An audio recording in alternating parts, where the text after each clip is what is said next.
మరో breaking news చూస్తున్నాం. Nampally exhibition ground లో ఓ వ్యక్తి మృతి చెందాడు. ఉదయం 7 గంటల సమయంలో చేప ప్రసాదం కోసం క్యూ లైన్ లో రాజన్న నిలబడ్డాడు. నిజామాబాద్ సిరికొండకు చెందిన రాజన్న క్యూ లైన్ లో తోపులాటతో స్పృహ తప్పి పడిపోయాడు. కేర్ హాస్పిటల్ కి తరలించగా చికిత్స పొందుతూ రాజన్న మృతి చెందాడు. బేగం బజార్ పోలీసులు కేసు దర్యాప్తు చేస్తున్నారు.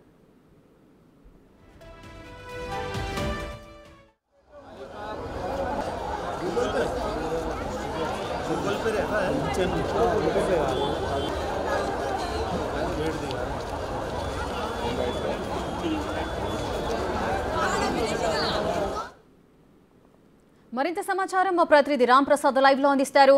రామ్ ప్రసాద్, ప్రతి ఏటా అయితే మృగశిర కార్తెల్లో చేప ప్రసాదాన్ని పంపిణీ చేస్తూ ఉంటారు బత్తిని కుటుంబ సభ్యులంతా కలిసి. సో ఈసారి కూడా అదే విధంగా ఏర్పాటు చేసినట్టు తెలుస్తోంది. కానీ ఈ చేప మందు ప్రసాదంలో ఈ పంపిణీ జరిగేటప్పుడు ఒక వ్యక్తి మరణించినట్లుగా తెలుస్తోంది. అసలు ఏం జరిగింది? మరణానికి గల కారణాలేంటి?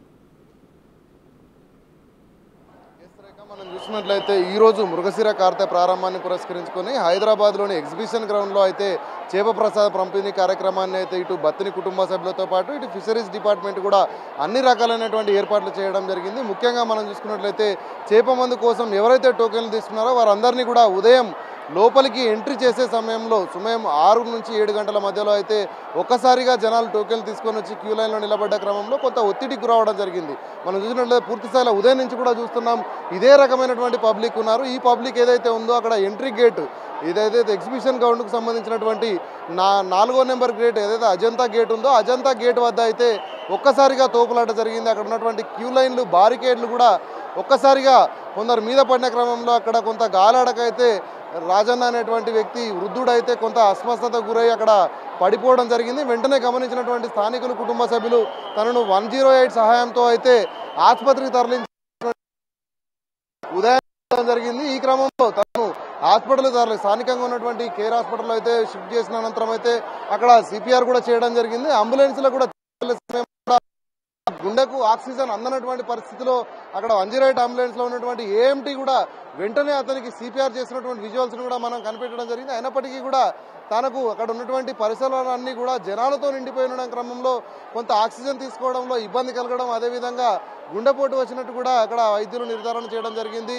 అక్కడ ఉన్నటువంటి రాజన్న 57 ఏళ్ల వయసు ఉన్నటువంటి వృద్ధుడు రాజన్న అయితే మరణించడం జరిగింది. మృతుడు వచ్చేసి నిజామాబాద్ జిల్లా సిరికొండ వాసిగా అయితే గుర్తించి బేగం బజార్ పోలీస్ స్టేషన్లో ఉన్నటువంటి పోలీసు అధికారులు అయితే నమోదు చేసి చూస్తున్నాం.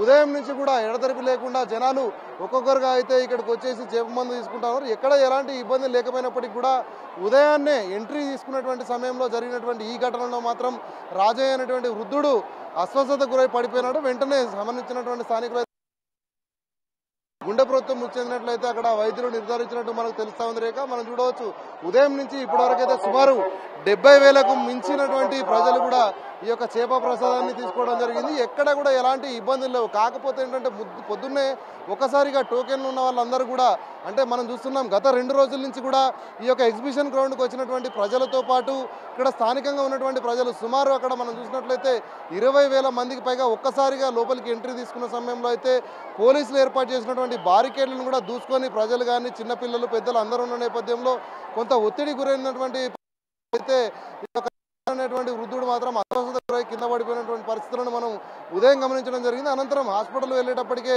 తాను మార్గ మధ్యలో మృతి చెందినట్లయితే వైద్యులు నిర్ధారణ చేయడం జరిగింది.